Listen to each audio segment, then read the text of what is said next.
أعوذ بالله من الشيطان الرجيم بسم الله الرحمن الرحيم وصلي وسلم وبارك على سيدنا ومولانا محمد وعلى آله وصحبه والحمد لله رب العالمين ربنا زدنا علما وعملا وأدبا وفهما السلام عليكم ورحمة الله تعالى وبركاته الحمد لله ثم الحمد لله. On continue donc la lecture de l'ouvrage Al-Mouridiyya du Cheikh Mohamed Murtada, fille de Cheikh Fatih Al-Baki, fille de Cheikh Ibrahim Fatih. Alors, en introduction, on rappelle toujours la chose suivante. Cette lecture se présente dans un cadre spécifique particulier où on tente de faire deux choses. La toute première, c'est la question de la réponse sunni orthodoxe à nos problématiques.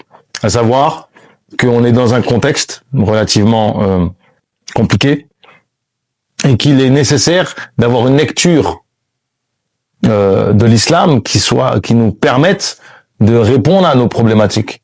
Et à chaque génération, on l'a fait. Et il y a eu des tentations,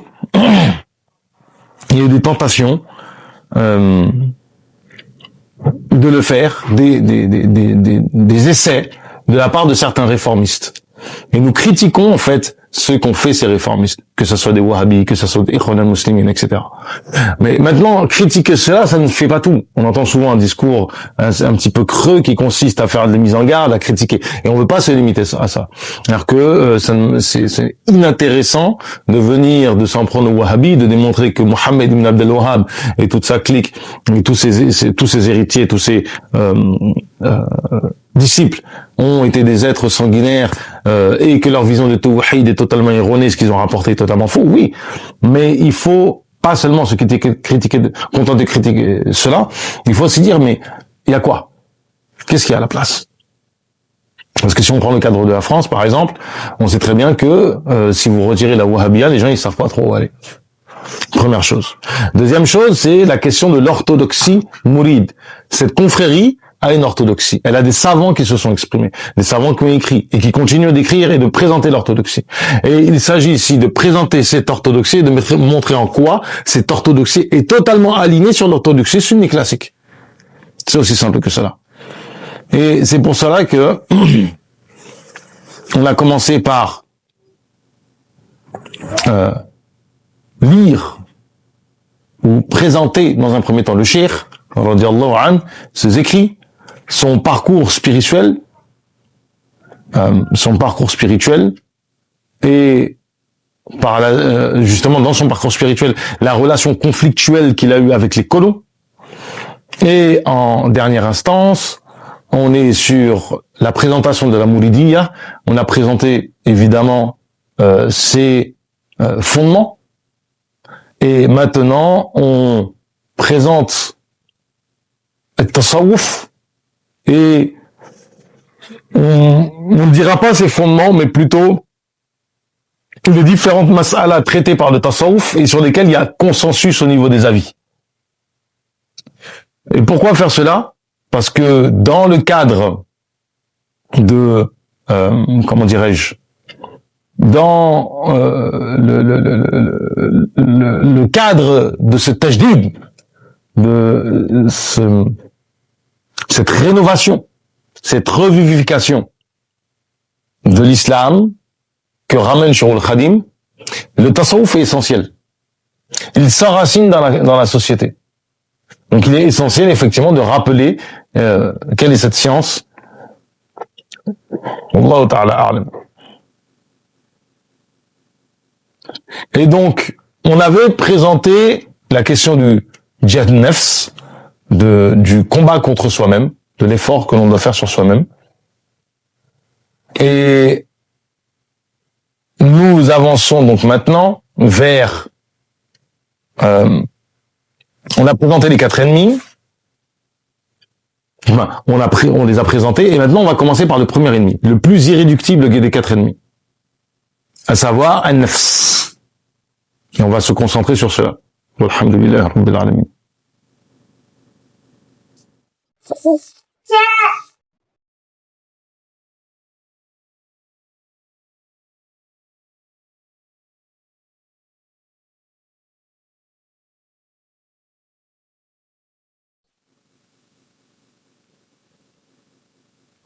Alors, فالنفس بالجوع الطويل تسجن. Donc on rappelle ici ما لها قيد سواه يعلن. Donc il faut rappeler que ce dont on va parler ici, c'est des façons de maîtriser, de contrôler et de vaincre les 4 ennemis. Et aussi des outils qu'ils utilisent contre nous. أما سلاحها الذي قد تمنع به المطيع من الهدى فشبع. Donc quant au nefs, par la longue faim, tu l'enfermes.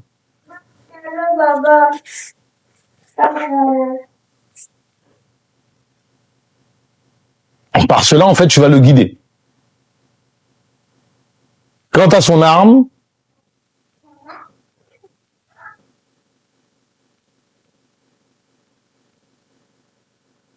par lequel il t'empêche de cheminer, il s'agit en fait d'être dans la société.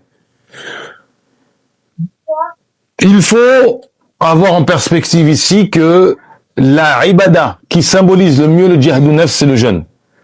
Et effectivement, on a déjà évoqué le fait que il y a cet effort lorsqu'on chemine spirituellement qui consiste à modeler notre corps, notre âme. Et donc, cette modélisation de notre corps et de notre âme, elle passe par un certain nombre de choses, et le jeûne va rendre notre part de nous qui est matérielle plus légère, et va permettre à nos dimensions spirituelles de s'exprimer et de se manifester.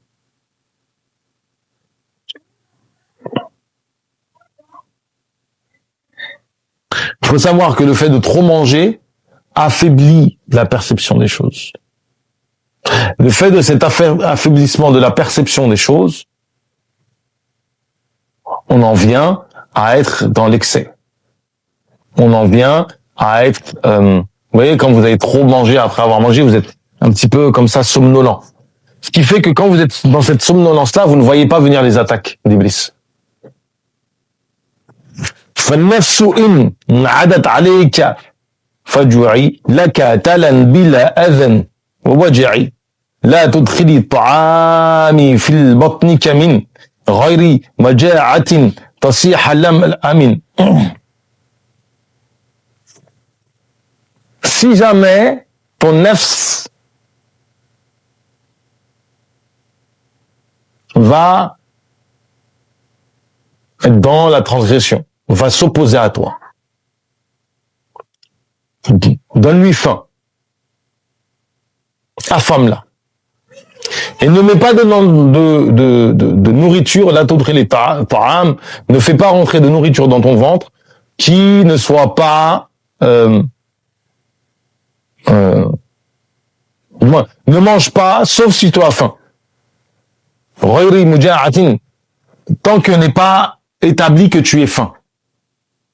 En gros, faut comprendre que la notion de passion, elle est assez simple. On va dire que c'est une forme d'extrapolation de tes désirs premiers, de tes besoins premiers. Et le fait de manger va nourrir tes passions, va nourrir ta nef, et ta nef va s'alourdir. Comme je dis, tu vas être somnolent. Et le zikr va devenir difficile. Lorsque vous allez trop manger, faire le zikr, c'est pas évident. Et c'est normal. Parce que vous êtes totalement... c'est comme si la lumière spirituelle qu'il y avait en vous, ce cœur spirituel était sous des couches de matière. L'arme efficace de la passion... Alors, pourquoi ils ont traduit par passion alors que c'est Nafs qui écrit Allahu Alam. L'arme efficace de l'âme est la satiété même du licite, même si c'est licite. Pour cela, elle doit être combattue avec l'arme de la faim qui ne rend pas saine l'âme seulement, mais aussi rend le corps sain. Ça rend le corps sain, évidemment. Pourquoi? Parce que tu seras en meilleure santé. Aujourd'hui, il y a toutes les études qui te prouvent que jeûner est une bonne chose pour la santé. Shaul Khadim dit à propos de la satiété, إذ شبع شخص من الحلال مبدأ كل شر في الأحوال فيها من الآفات ما لا يحصى منها تقي ستة هنا لتحصى تقصية القلوب إفساد العقول إطاله حفظا يصحح النقول وثقل الأعضاء عن عبادة وعن علوم قد حوت إفادة ينصر شيطان واللذات أيضا يقوى فاحذروا الأفات. Donc le fait qu'une personne se rassasie, même soit nourrie du licite, est le début de tout mal dans tous les états. Il y a de nombreux méfaits qui sont liés à cela, et on en compte 6. La dureté du cœur. Le fait que la dureté du cœur, c'est le fait que le zikr ne pénètre pas le cœur. Quand on parle de dureté du cœur, souvent, en règle générale, c'est le fait que les gens ne soient pas capables d'empathie, d'émotion. Et c'est pas faux, en fait, en vérité. Quand les gens ont faim, le malheur des autres de l'autre côté de la planète, ils en fichent. Ils ont faim, ils ont mangé, ils ont passé leur journée, ils sont tranquilles. Les gens peuvent mourir de faim de l'autre côté de la planète, ils voient ça à la télé, oui, d'accord, aux 20h, tu passes à autre chose. Déjà, ce point-là, en fait, est réel.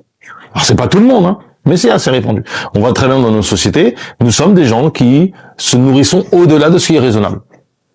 Nous sommes une époque où on se nourrit au-delà de ce qui est raisonnable. Et les conséquences de ça, c'est que justement, on est totalement apathique. Nous n'avons pas faim. Donc il n'y aura pas de révolution en France. Le jour où on aura faim, les gens vont faire une révolution en France. Parce que les révolutions qu'il y a eu en France, les révoltes, étaient dues à la faim. Les gens avaient faim. Mais c'est pas ça dont on parle en réalité ici. On parle de quoi? Du fait que le zikr pénètre ton cœur. Et quand tu es rempli à satiété, le zikr, il n'arrive pas au cœur parce qu'en fait ton cœur est embourbé dans une matière, dans une nourriture qui fait barrière. Et effectivement, pourquoi? La yahsa minha nafsi, la yahsa minha nafsi, excuse-moi, ifsad al-uqul. Ça atteint le aql. Ton esprit, en fait, est totalement corrompu. Mais comme on le sait,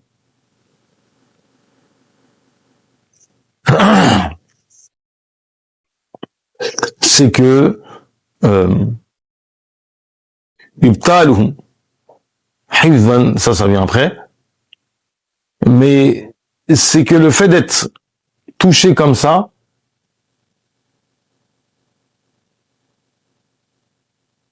rend impossible la préservation. C'est-à-dire que tu n'arrives pas à te préserver des divertissements.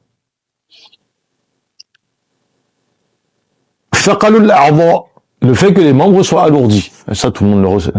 Vous pouvez en fait l'expérimenter. Il faut comprendre que ce qu'on est en train de dire là, vous l'expérimentez tous les jours. En fait, l'un des intérêts de ces textes de Tasawwuf, Shaul Khadim a des textes de Tasawwuf très précis, pratique. Ce qu'on est en train de dire, vous pouvez l'expérimenter. Là tout de suite, là, lorsque vous aurez mangé à l'heure du déjeuner, vous verrez que vous êtes lourd.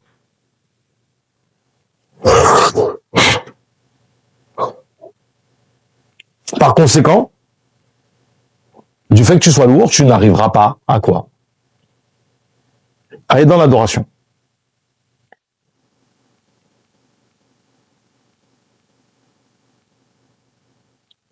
De même que tu n'arrives pas à apprendre la religion. Pourquoi? Bah, t'es fatigué. En fait, si on prend la chose d'un point de vue biologique, tu es en train de digérer. La digestion demande énormément d'énergie. Et comme ça demande énormément d'énergie, ton corps, mais le reste de le reste de ton corps se met sur pause. Il y a une baisse de régime au niveau des autres fonctions du corps. Et Yansuru Shaitan, il aide Shaitan contre toi. Parce que tu es complètement, en fait, on t'a dit, ton aql, en fait, il est facile. Il est atteint. Parce que tu n'arrives plus à réfléchir correctement. Tu as trop mangé. Tu es fatigué. Ton cœur, il est dur. Tu n'entends pas, en fait, les messages divins. Le zikr d'Allah, tu ne l'entends pas. C'est-à-dire qu'il ne pénètre pas ta poitrine. Et tes membres sont lourds, tu comprends que Iblis, c'est facile en fait, de venir et de te mettre des paroles dans la tête qui vont t'avoir. Et cela augmente le désir, ça augmente le désir et cela, il y a des choses à dire dessus. L'âme est généralement commandeur du mal. Il convient donc de refuser ses recommandations et de se laisser conduire par ses désirs capricieux.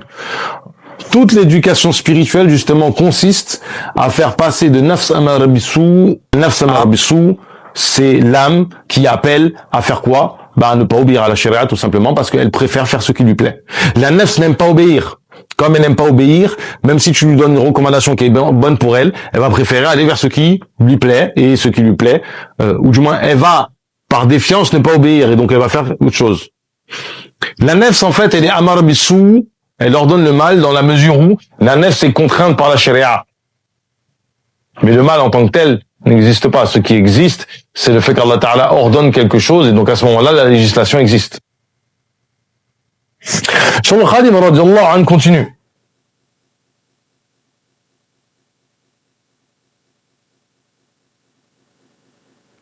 ومنه نفسك احذرا وهي أضر أعدى إنسان كما جاء في الخبر مكارم الفتى بحسب مكاره نفس وقدر النصب لا تركان الدهر إليها يا فتى أو ترضى عنها بل عناها اثبتا وجاهد النفس امتثالا لتكون كلمة أمر الله عليها سبحان الله العظيم كلمة أمر الله عليا يا وحسبنها كل لحظة أبد يسر حسابها غدا عند الصمد ولازم نفس بذكر الموت وهوله مع الاحتاز الفوت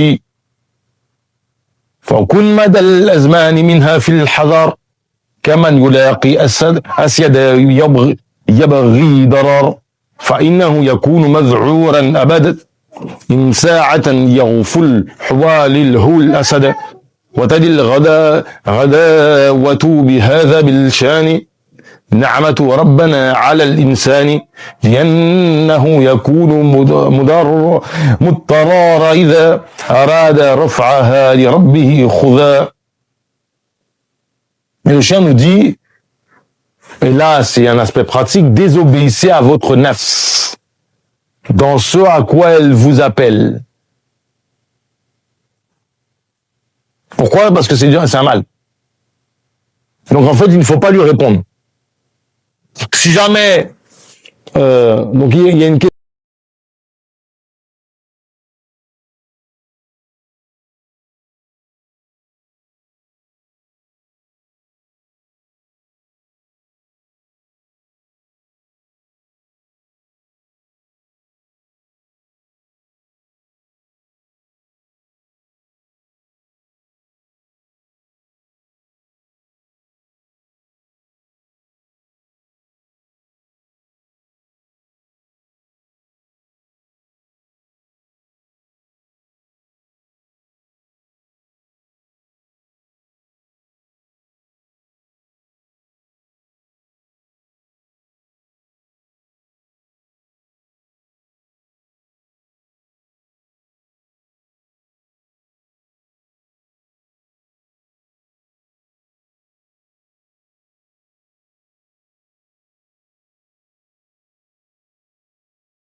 régler. C'est-à-dire que tu ne peux pas être dans une situation où tu peux supposer que tu as juste. Il y a une maxime qui dit, en substance, il est préférable pour toi que ton cher se trompe plutôt que tu aies raison. Pourquoi? Parce qu'à ce moment-là du cheminement spirituel, tout ce que tu pourras penser sera mauvais pour toi. Parce que si tu penses que tu as raison et que ton cher a tort, qu'est-ce qui va se passer? Ah, j'ai pas besoin de lui. Ah, c'est moi. Ah, je suis important. Ah, je pense à bien, etc. Non, mon ami. Là, pour l'instant, ce qui est bon pour toi, c'est ce que ton cher te dit. Ton cher peut avoir tort. Pourquoi? Parce que lui, il ne te veut pas pour lui-même. Il te veut pour Allah. Il te veut pour toi-même. Il te veut pour ce que tu te rapproches d'Allah Ta'ala. Donc lui, quand il te conseille, il n'est pas motivé par les passions et par les désirs de la dunya. Il est motivé par une seule chose, c'est que toi, tu ailles du point A au point B qui t'est destiné. Par conséquent, même s'il est en train de, par exemple, il te dit, je vais lui donner tel zikr, ça sera efficace. Il sera vers que non. D'accord. Ici, on parle pas de ton cher a tort sur une masala du sharia, par exemple. Ton cher s'est trompé parce que il a dit, par exemple, dans Al-Akhdari, on te dit telle chose. Et en fait, il s'avère que c'est écrit, c'est pas écrit ça. Tu peux le dire à ton cher, avec la politesse qui convient. Après, cher, vous avez dit ça la dernière fois, en fait, regardez, il y a écrit ça. Ah, d'accord. Vous allez voir votre cher accepter la correction, sauf que vous, pas pareil. Et là, on parle de la personne au début de son suluk, de son cheminement. Donc, ton âme charnelle, donc, comme il convient de la contrôler de manière permanente, d'examiner ses actes et de se méfier de ses désirs. Et c'est pour ça que Cheikh Khadim dit, justement, les belles qu'on a lues juste avant, c'est que ton âme, fais attention.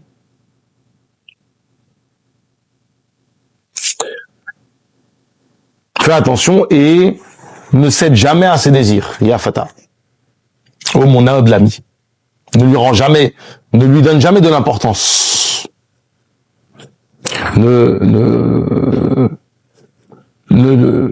Comment dirais-je?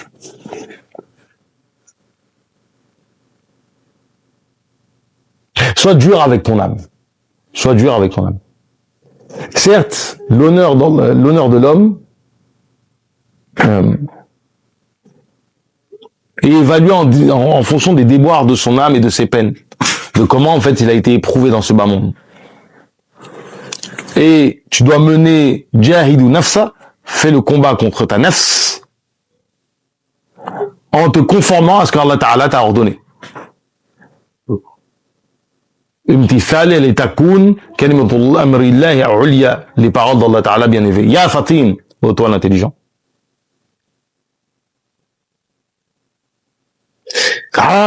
Sibanha, et ça, muhassaba. Fais preuve de muhassaba avec ta nafs. C'est quoi muhassaba? Muhassaba consiste à considérer les actes que tu as faits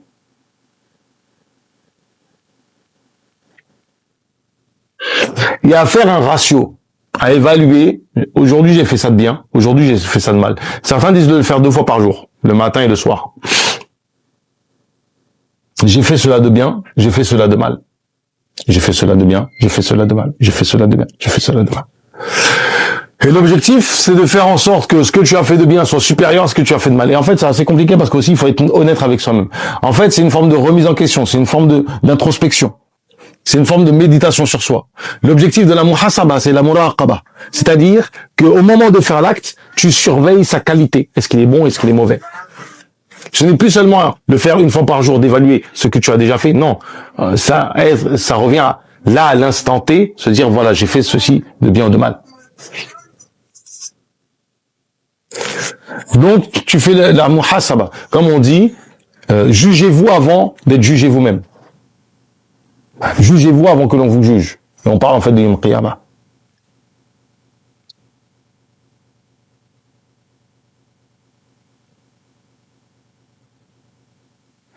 Attache ta nefs au zikr, au rappel de la mort. Et ça, c'est très important. Vous voyez, des fois, on polémique comme ça sur les réseaux. Surtout les musulmans, vous venez, et on va mourir. Ouais, mais on va mourir. Tu te bats pourquoi? On va mourir. C'est quoi ton combat? Ce que tu fais là, c'est bénéfique pour ton au-delà? Ce que tu fais là, c'est bénéfique pour te rapprocher d'Allah? On va mourir, frère. Tu ne vas pas rester éternellement dans cette terre. Tu vas mourir. Donc rappelle-toi la mort et tout ce qui va avec, comme crainte, comme peur, comme souffrance. Que ce soit dans ce bas monde, quand on retire ton âme, que ce soit dans la tombe, le châtiment de la tombe, que ce soit dans l'au-delà.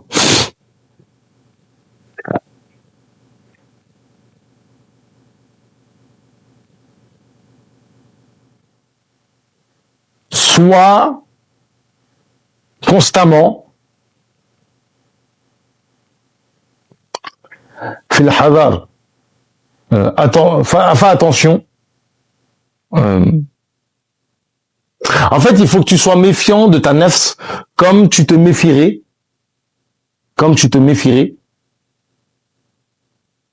d'un lion qui est dans les parages. Tu es comme celui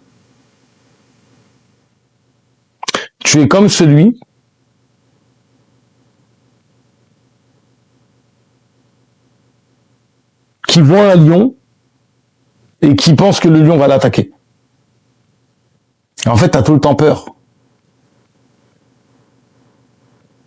Parce que le fait que tu sois négligent peut faire qu'il t'attaque.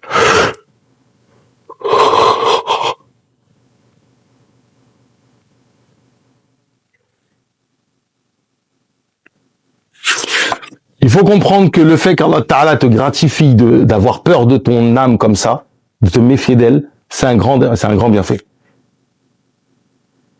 C'est une grande ni'ma de ton Seigneur.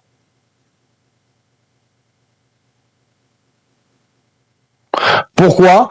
Parce que à ce moment-là, si tu veux, à ce moment-là,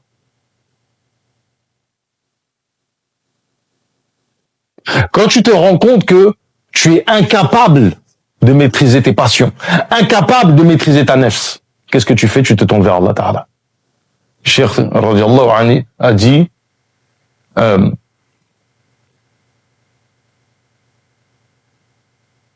Bismillah ar-Rahman ar-Rahim فرقت من إبليس وجميع المفاسد ولازمت رسول الله صلى الله عليه وسلم وبجميع المصالح ولا حول ولا قوة إلا بالله العلي العظيم. Je me suis séparé d'Iblis et de tout ce qui corrompt et je me suis attaché au prophète alayhi salatu wassalam et à toutes les bonnes actions. جورت بالفرقان ربي المعين ملكت نفسي وزازة العين. J'ai atteint la proximité d'Allah Ta'ala par le Coran et j'ai dominé mon âme, j'ai possédé mon âme et de moi était écarté en fait celui qui est maudit. Il faut bien comprendre que la seule voie, on verra pour le cas de Shaitan parce que c'est particulier, mais quand justement tu fais les œuvres, mais tu les fais les œuvres en te réfugiant auprès d'Allah Ta'ala. La situation de celui qui se méfie de son âme en se disant à chaque moment mon âme elle peut me laisser m'égarer, eh ben tu te confies à Allah Ta'ala, c'est Allah qui te protège. والله تعالى أعلم. ربنا زدنا علما وعملا وأدبا وفهما وهب لنا إكرام في التلاوة وخيرا كثيرا منك والحلاوة وصلي وسلم وبارك على سيدنا ومولانا محمد وعلى آله وأصحابه والحمد لله رب العالمين.